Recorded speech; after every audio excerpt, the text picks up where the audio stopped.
Hi, everyone, and welcome to another episode of Ancient Warfare Answers. I am still alone, so it's Murray's Ancient Warfare Answers, your 10-minute fix of ancient warfare knowledge you never knew you wanted to know until I opened my mouth.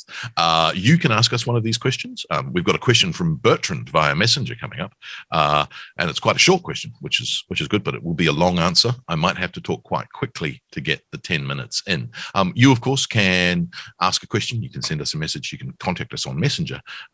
Just find us on Facebook. You, of course, can send an email. You can send a letter. You can send a postcard. You could run into me in the street if you're in Sydney, Australia. And you, of course, can back us on Patreon. Just go to patreon.com/Ancient Warfare Podcast, and you can back us at one of three levels. Now, Bertrand asks, what do we know of the armies at the end of ancient Britain? Short question, long answer.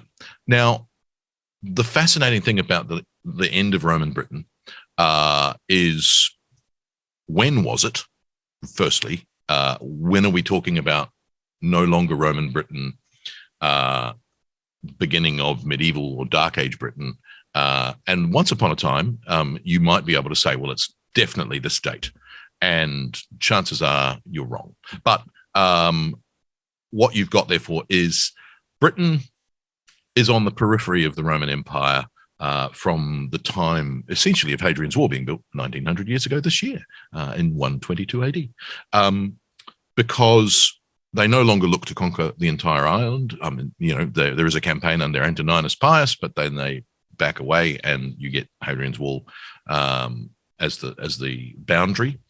And so from the late second century and then the third century onwards, Britain is one of the first places to join breakaway empires that are normally based in Gaul, but Britain's always sort of joining them. And so in the third century, you get Carausius and Electus. And then in the fourth century, you get some more troubles that need to be conquered by Count Theodosius, who was the father of the Emperor Theodosius. And then, of course, in the 5th century, there's a couple more usurpers in Britain in 406, 407, and then 411. So what you have, of course, is that Britain keeps breaking away and then being brought back into the fold by one Roman conqueror or another. What then happens, of course, is we have what's called the Edict of Honorius, or basically Honorius, so 410, around 410. The rescript, that's the word I was looking for, the rescript of Honorius, which is recorded by the historian Zosimus. And he records a letter which basically says to Britain, you need to look after yourself. And that's generally taken as the date at the end of Roman Britain. The problem is that from an archaeological perspective, we now know that there is a Roman presence in Britain well beyond 410. So there's been archaeology that proves that there's a Roman presence in Britain in the 420s, for instance. You've also got the issue of one of our major sources for the period is the Notitia Dignitatum, and for the West and for the units stationed in Britain, we think it's dates between 400 and 420 AD. If it's 400, great, because we have all these units that are supposedly going to disappear very quickly. If it's 420, these units are there beyond 410 when we're told they leave, and yet not when archaeology tells us they've gone. So that also causes an issue. You also have some problematic issues with the sources, which are that in the 4th century, when we have these rebellions, we have units going to Britain and perhaps staying in Britain or being replaced by more loyal units to be the armies of Britain. Generally speaking, right up until the 5th century, the very early 5th century, we have 3 legions based in Britain. When you look at the Notitia Dignitatum, there is 37 vexallations of one unit or another in Britain, which is a lot of units. And for them to suddenly be denuded is tricky. Of course, there are several occasions there are these usurpers in Britain who invade Gaul.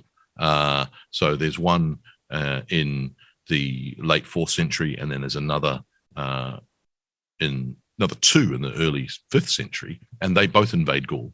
And so in that case, they are indeed denuding Britain of troops and invading Gaul with them. But they then get defeated themselves. And are we meant to believe that they therefore never sent troops back to Britain? Hard to sort of think. It ties in with some versions of the narrative, but not all. And we then have the issue that, of course, our Roman historians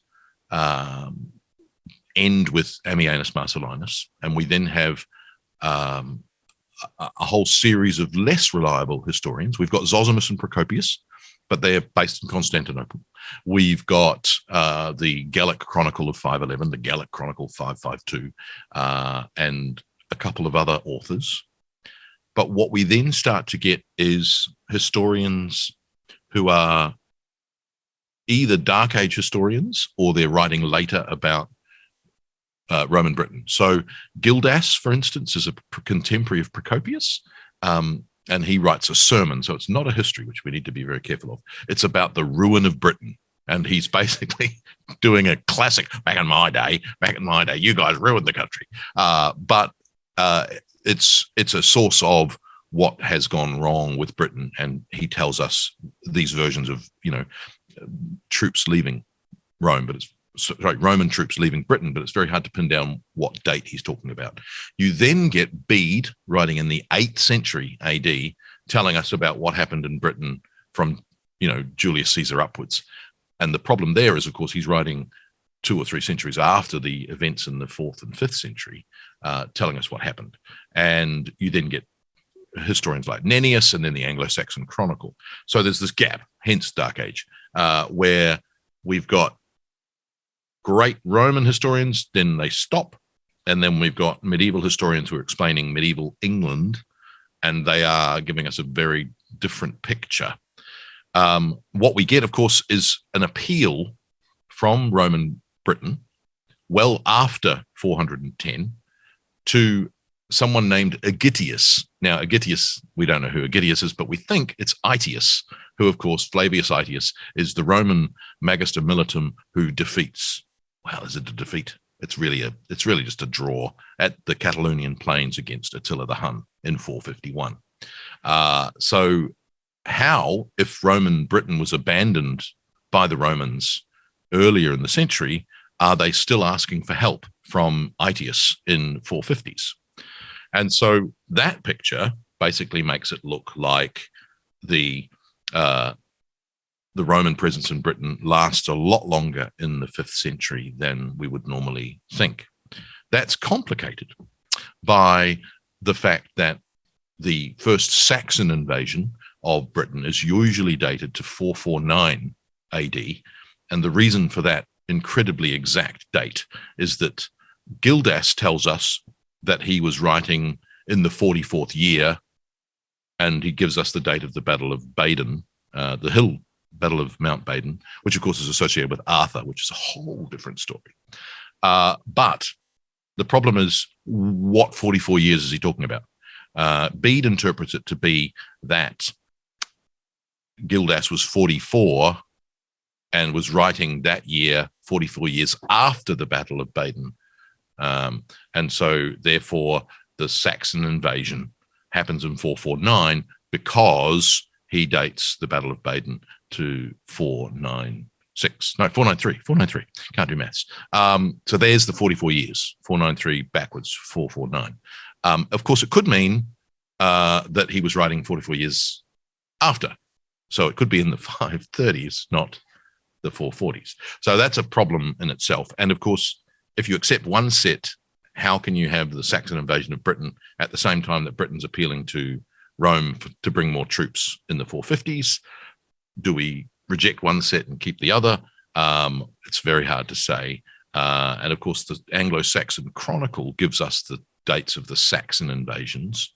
And the Saxon invasions are a problem in themselves because we're told about them happening for a long, long time before the actual Saxon invasions happen in the 5th century. So I think, and this is probably controversial, that the Roman presence lasts a lot longer than we're told, whether that be from official units in Rome or whether that be from retiring veterans staying in Britain where their families were, and therefore remaining in Roman Britain, especially in the south, probably into the 420s, maybe even into the 450s, and that there is some kind of connection to Rome, and they appeal for help from Rome right up until the Romans are obsessed with defeating the Huns. Don't forget, there's 5 provinces in Britain by this point, not one. There's 5. So each one of those 5 could have appealed in some way to Rome, even if their northern neighbors had been abandoned, for instance. So I think there's probably a Roman presence that lasts a lot longer. One of the things that starts to happen, of course, in the Anglo-Saxon Chronicles, it concentrates on the Saxon conquest in the south, the very, very far south coast.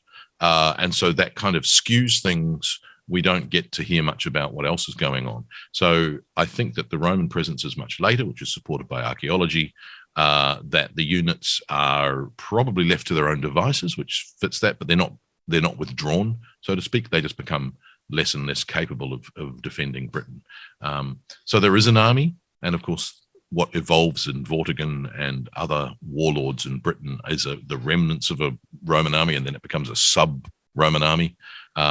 But it's probably very, very similar to the Roman army, like the same equipment, the same people, their sons, their grandsons. And so there is an army, probably very similar to the Roman army that was the last generation of that, that institution to stay in Britain, but eventually it gets subsumed into the Saxon invasion. I hope that helps. All right, join us next time for another Ancient Warfare Answers, and look forward to seeing you.